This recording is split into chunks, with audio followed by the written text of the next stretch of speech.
హరీష్ రావు వేసిన పిటిషన్లకి సంబంధించి ఇటు హైకోర్టు తీర్పునైతే వెల్లడించింది. ఇప్పుడు అదే విధంగా కూడా ఇప్పుడు రిపోర్ట్ ని కొట్టివేసింది. ఇప్పుడు నెక్స్ట్ ఏ విధంగా ఉండబోతుంది? ఇప్పుడు దీని మీదే ఒక సస్పెన్స్ అనేది నెలకొని ఉంది. ఎందుకంటే ప్రస్తుతం ఇటు మాజీ ముఖ్యమంత్రి కేసీఆర్కు, మాజీ మంత్రి హరీష్ రావు, అలాగే స్మితా సబర్వాల్కు వీళ్ళు వేసినటువంటి పిటిషన్లకు సంబంధించి వైపున హైకోర్టు ఈ రకమైనటువంటి తీర్పు ఇచ్చింది. కాబట్టి ఈ తీర్పును బేస్ చేసుకొని ఇప్పుడు రాష్ట్ర ప్రభుత్వం యొక్క నెక్స్ట్ స్టెప్ అనేది ఎలా ఉండబోతోంది, కమిషన్ యొక్క నెక్స్ట్ స్టెప్ అనేది ఎలా ఉండబోతుంది అనేది ప్రస్తుతానికి ఆ సస్పెన్స్గా మారింది. ఎందుకంటే ఇప్పుడు వాస్తవానికి కాళేశ్వరం ప్రాజెక్టు విషయంలో కేవలం ఇది ఒక బ్యారేజ్కి సంబంధించినటువంటి వ్యవహారం అనేది కాదు. వాదనలు అనేవి చాలా బలంగా ఉన్నాయి కాబట్టి ఈ రకమైనటువంటి ఓరట అనేది లభించింది. ముఖ్యంగా మేడిగడ్డ, అన్నారం, సుందిళ్ళ కాళేశ్వరం ప్రాజెక్ట్ అంటే కేవలం ఏ ఒక్క బ్యారేజ్కు సంబంధించిందో కాదు. ఈ 3 రకాల పెద్ద పిల్లర్లు అనేవి ఉన్నాయి. ఈ 3 బ్యారేజ్లు అనేవి దీంతో పాటు దీనికి సంబంధించినటువంటి డ్యామ్లు కూడా అనేకం ఉన్నాయి. వీటన్నిటినీ పక్కన పెట్టి మేడిగడ్డలోని 2 పిల్లర్లు కుంగాయి అన్నటువంటి విషయాన్ని మాత్రమే రాష్ట్ర ప్రభుత్వం హైలైట్ చేసి ఒక అతిపెద్ద ప్రాజెక్టును హేళన చేస్తూ పీసీ ఘోష్ కమిషన్ను ఏర్పాటు చేసింది.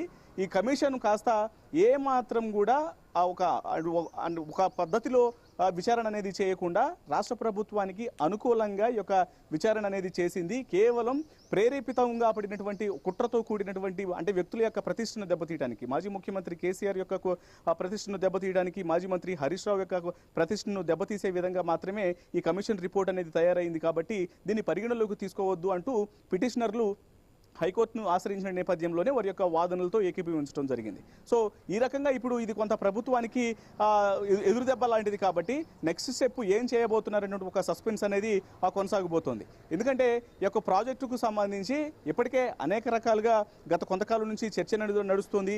జీవో నెంబర్ 6కి సంబంధించి కావచ్చు, లేకపోతే వెలువడినటువంటి ఉత్తర్వులకు సంబంధించి పూర్తిగా ఇది కొంత ఇబ్బందికరమైనటువంటి రిపోర్ట్ అనే విషయాలనే మొదటి నుంచి మెన్షన్ చేస్తూ వస్తున్నారు. అటువైపున అటు పిటిషనర్లు కావచ్చు, బీఆర్ఎస్ శ్రేణులు కావచ్చు, దీని మీద అసంతృప్తిని వ్యక్తం చేస్తున్న నేపథ్యంలోనే హైకోర్టు ఇచ్చిన తీర్పు తర్వాత మరి వీళ్ళు పైకోర్టుకు వెళ్తారా, లేకపోతే నెక్స్ట్ స్టెప్ ఏం చేయబోతున్నారు అన్నటువంటి ఒక సస్పెన్స్ అయితే ప్రస్తుతం కొనసాగుతుందని చెప్పాలి. రతన్ కుమార్, ఇటు బ్యారేజ్లో అవకతవకలు జరిగాయంటూ ఆరోపిస్తున్నాయి. ఇటు విచారణ కోసం ఈ సీఎం రేవంత్ రెడ్డి సర్కార్ ఈ జస్టిస్ పీసీ ఘోష్ కమిషన్ ఏర్పాటు చేసింది. అయితే కమిషన్ ఏర్పాటు చేయడం చట్టబద్ధంగానే జరిగినప్పటికీ కూడా ఇటు రిపోర్ట్ ఏదైతే ఉందో అది మొత్తం కూడా అసంబద్ధంగా ఉంది, ఎటువంటి నిబంధనలు పాటించలేదంటూ హైకోర్టు చెప్పింది. మరి ఇప్పుడు ఈ కమిషన్ మరొక రిపోర్ట్ ని తయారు చేయబోతుందా, లేదంటే ఇప్పుడు ప్రభుత్వం మరో కమిషన్ ఏర్పాటు చేయబోతుందా? కోర్టు ఆదేశాల మేరకు నెక్స్ట్ స్టెప్ అనేది ఉండబోతుంది ఖచ్చితంగా. ఎందుకంటే హరీష్ రావు తాను వేసినటువంటి పిటిషన్కు సంబంధించి పిటిషనర్లో చాలా క్లియర్గా మెన్షన్ చేశారు. ఘోష్ కమిషన్ ఏదైతే వ్యవహారాలను మెన్షన్ చేసిందో డిజైన్ పరమైనటువంటి లోపాలు ఉన్నాయి. అలాగే ఇది కొంతమంది నిపుణుల యొక్క మాటలను లెక్క చేయకుండా ఇది వాళ్ళు సొంతగా నిర్ణయాలు తీసుకొని ఏర్పాటు చేయబడినటువంటి ప్రాజెక్టు అనే విషయాలకు సంబంధించి కావచ్చు, బడ్జెట్ పరమైనటువంటి అవకతవకలు అనే విషయాలు, అలాగే అనుమతులు సరిగా లేవు అనేటువంటి విషయాలకు సంబంధించినటువంటి విషయాలన్నింటినీ కూడా మెన్షన్ చేస్తూ ఈ యొక్క రిపోర్ట్ అనేది తయారైన నేపథ్యంలోనే వీటన్నిటినీ సవాల్ చేస్తూ కూడా పిటిషనర్లు పేర్కొన్నారు. ఇందులో సెంట్రల్ వాటర్ కమిషన్కు సంబంధించినటువంటి అనుమతులు అనేవి పూర్తిగా ఉన్నాయి. వారి యొక్క అనుమతుల మేరకు మాత్రమే ఈ యొక్క ప్రాజెక్ట్ అనేది సిద్ధమైంది. అనుభవజ్ఞులైనటువంటి రిటైర్డ్ ఇంజనీర్ల యొక్క పర్యవేక్షణలో యొక్క ప్రాజెక్టు నిర్మాణం అనేది జరిగింది. ఆ నిర్మాణానికి తగ్గట్టుగానే ఖర్చు అనేది అయింది తప్ప ఎవరిందులో ఏమాత్రం అవకతవకలు అనేవి జరగలేదు అనేటువంటి విషయాలన్నిటినీ ఆధారాలతో సహా పిటిషనర్లు కోర్టు ముందు సమర్పించారు. ఇవన్నీ జరిగాయి కాబట్టి దీని అంతటితో ఇటు కోర్టు ఏకీభవించింది. కాబట్టి ఇప్పుడు ఈ తీర్పు ఇచ్చినటువంటి పరిస్థితి కనిపించింది. దీని మీద రాష్ట్ర ప్రభుత్వం తీసుకోబోయేటువంటి నెక్స్ట్ స్టెప్ అనేది ఎలా ఉండబోతుంది, పీసీ ఘోష్ కమిషన్ సంబంధించే వారి ద్వారా మరొక కమిషన్ ఏర్పాటు చేస్తారా, లేకపోతే ఈ యొక్క కమిషనే మరొక కోర్టుకు వెళ్ళి అంటే పైకోర్టు సుప్రీంకోర్టు వరకు వెళ్ళి కూడా దీన్ని సవాల్ చేసి ఇప్పుడు ఇచ్చినటువంటి హైకోర్టు తీర్పును సవాలు చేస్తారనేది ప్రస్తుతానికి సస్పెన్స్గా ఉన్నప్పటికీ కూడా వచ్చినటువంటి ఇప్పుడు ఈ తీర్పు మాత్రం కొంత రాష్ట్ర ప్రభుత్వాన్ని ఇరుకుని పెట్టే తీర్పుగానే భావించాల్సి ఉంటుంది. ఎందుకంటే దీని మీద ఈ యొక్క రిపోర్టును ఆధారంగా చేసుకునే దీన్ని బేస్ చేసుకునే ఆ మాజీ ముఖ్యమంత్రి కేసీఆర్ని అలాగే హరీష్ రావుని ఇరుకుని పెట్టాలి, వాళ్ళను కొంత ఇబ్బందులకు గురి చేయాలి, అవసరమైతే చర్యలు తీసుకోవాలి రిపోర్టు ఆధారంగా అనే విషయాలను కూడా గత కొంతకాలం నుంచి కూడా వినిపిస్తూ వచ్చారు. సో ఒకవైపున కేవలం ఈ కాళేశ్వరం ప్రాజెక్టు కేసుకు సంబంధించి మాత్రమే కాదు, గతంలో ఏర్పడిన అంటే ప్రభుత్వం ద్వారా నియమించబడినటువంటి కొన్ని దర్యాప్తు సంస్థల ద్వారా ఏర్పడినటువంటి కేసుల్లో కూడా కొంత ఎదురు దెబ్బ తగులుతూనే వచ్చింది. ఇటు ఫార్ములా కేసులకు సంబంధించి కావచ్చు, కాళేశ్వరం ప్రాజెక్టుకు సంబంధించి కావచ్చు, అంతకంటే ముందు గొరిల్లా స్కామ్కు సంబంధించినటువంటి రకరకాల అంటే ప్రభుత్వము ఒక కేసు తర్వాత మరొక కేసు తర్వాత ఇంకొకటి ఏదో ఒక కేసును బయటికి తీసుకువస్తున్నప్పటికీ కూడా ఎక్కడా కూడా అటు మాజీ ముఖ్యమంత్రి కేసీఆర్ కావచ్చు, హరీష్ రావు కావచ్చు, లేకపోతే బీఆర్ఎస్ వర్కింగ్ ప్రెసిడెంట్ కేటీఆర్ కావచ్చు, ఖచ్చితంగా దర్యాప్తు సంస్థలకు తాము సహకరిస్తాము, ఎక్కడ తాము భయపడేటువంటి ప్రసక్తి లేదు, ఎక్కడ వెనక్కి తగ్గము అంటూ వాళ్ళు అన్ని రకాల విచారణలకు హాజరవుతూ వచ్చారు. ఇప్పుడు కాళేశ్వరం కమిషన్కు సంబంధించి ప్రాజెక్టుకు సంబంధించి ఏర్పడినటువంటి బీసీ ఘోష్ కమిషన్ విషయంలో కూడా వీళ్ళు విచారణలకు హాజరైనటువంటి సందర్భం కనిపించింది. విచారణలో భాగంగానే ఈ విచారణలో వీళ్ళు అవినీతికి పాల్పడ్డారు, అక్రమాలకు పాల్పడ్డారు అనేటువంటి విషయం కనుక కమిషన్ ద్వారా బయటకు వస్తే వీళ్ళ మీద చర్యలు తీసుకొని కేసులు బనాయించి వీళ్ళను అరెస్టులు చేసేటువంటి ఆలోచనలు కూడా చేసింది అనేటువంటి విషయాలనేవి తెలిసిన నేపథ్యంలోనే ఇప్పుడు ఒక్కసారిగా పిటిషనర్లు తాము తప్పు చేయలేదన్నటువంటి విషయాలకు సంబంధించి కోర్టుకు వెళ్లడంతో ఒక్కసారిగా ఇప్పుడు కోర్టు ఇచ్చినటువంటి యొక్క తీర్పు అనేది కొంత ఇబ్బందికరంగా మారేటువంటి అవకాశం ఉంది రాష్ట్ర ప్రభుత్వానికి. మరి నెక్స్ట్ స్టెప్ ఎలా ఉండబోతుంది అనేది కూడా కొంత వేచి చూడాలి. పనులు చేయడం తగదంటూ కూడా ఇటు హైకోర్టు అయితే క్లారిటీ ఇచ్చింది.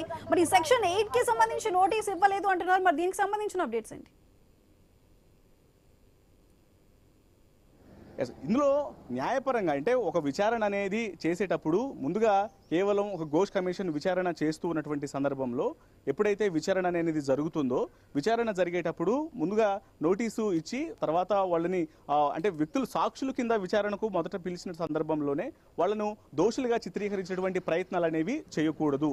సో ఇది పూర్తిగా ప్రేరేపితంగానే జరిగింది. అంటే వారి యొక్క ప్రతిష్టను అంటే వ్యక్తిగతంగా టార్గెట్ చేయబడుతూ మాత్రమే యొక్క పిటిషన్ యొక్క రిపోర్ట్ అనేది తయారు చేయబడింది. 665 పేజీల రిపోర్ట్ను కూడా గత అనేక సార్లు కోర్టు విచారణలోకి పూర్తిగా అప్పుడు ప్రభుత్వ ఘోష్ కమిషన్ తరపుకు సంబంధించినటువంటి న్యాయవాదులు తమ యొక్క వాదనలను వినిపించారు. అలాగే పిటిషనర్ల తరపున న్యాయవాదులు తమ యొక్క వాదనలు ఆ రిపోర్టుకు వ్యతిరేకంగా వినిపించడం జరిగింది. ఇందులో సెక్షన్ 8కు సంబంధించి కావచ్చు, ఆ నోటీసులను ఎందుకు ఇవ్వలేదనే దానికి సంబంధించి, అలాగే జివో నెంబర్ 6కు సంబంధించి అన్ని విషయాలు కోర్టు దృష్టికి వెళ్ళాయి.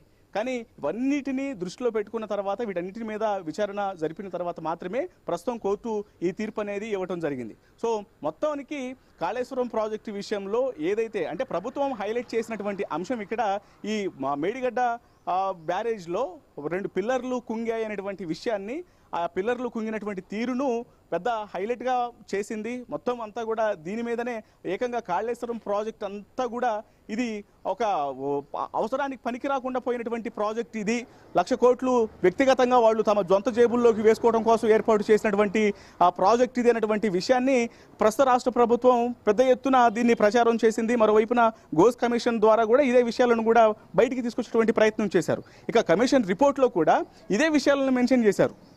కమిషన్ ఇచ్చినటువంటి రిపోర్ట్లో గమనించినట్లయితే ఈ 665 పేజీల్లో కూడా ఇండైరెక్ట్ గాను డైరెక్ట్ గాను వీరి యొక్క బాధ్యత ఉంది, కేసీఆర్ యొక్క ప్రమేయం అనేది ఇందులో ఉంది అనే విషయాలను మెన్షన్ చేయడం జరిగింది. అలాగే అప్పటి నీటిపారుదల శాఖ మంత్రి మాజీ మంత్రి హరీష్ రావు యొక్క ప్రమేయం అనేది ఉంది, అప్పటి ఐఏఎస్ అధికారిని స్మితా సబర్వాల్ యొక్క పాత్ర అనేది కూడా ఉంది అంటూ రకరకాలుగా వీరిని బ్లేమ్ చేసేటువంటి ప్రయత్నాలే చేసింది అనేటువంటి విషయాలకు సంబంధించి కూడా ఇప్పుడు ఆ పిటిషనర్లు తమ యొక్క వాదనలను కోర్టులో వినిపించిన నేపథ్యంలోనే హైకోర్టు ఈ తీర్పు చెప్పడం జరిగింది.